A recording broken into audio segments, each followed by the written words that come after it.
তুমি বোঝার চেষ্টা করো, মাসের প্রথম দিক বাসা 12 দিন, এখন তোমাকে আমি 30,000 টাকা প্রবাস লোন কীভাবে কিনে দিব? না না, আমার কাছে মাত্র 7,000 টাকা আছে, আমি এখন পারবো না ভাই।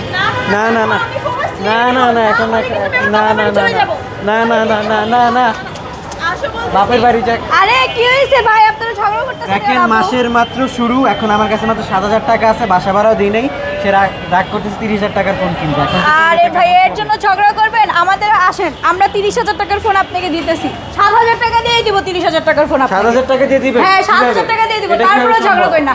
আপু আপনি কোনটা খুঁজতেছেন, কোনটা নেওয়ার জন্য ঝগড়া? স্লিমটা নিব। আচ্ছা আচ্ছা, পোভা স্লিমটা, হ্যাঁ নেন।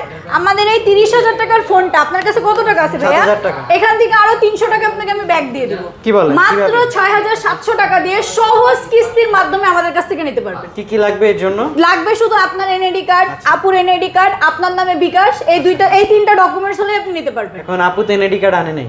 সাথে নাই? আচ্ছা বাসায় ফোন দিয়ে আন্টিকে বলেন সামনের পার্ট পিছনের পার্টের ছবি তুলে পাঠাইতে, তাইলেই হবে। তাহলেই হবে? হ্যাঁ, কালার প্রিন্টের ছবি তুলে পাঠালেই হবে, একদম ইনস্ট্যান্ট থাকতে পারেন, আমরা স্ক্যান করে আপনাকে দিয়ে দিব। মাত্র 3টা ডকুমেন্টসের মাধ্যমে আপনি সহজ কিস্তি দিয়ে 30,000 টাকার ফোনটা মাত্র 6,700 টাকা দিয়ে নিতে পারবেন।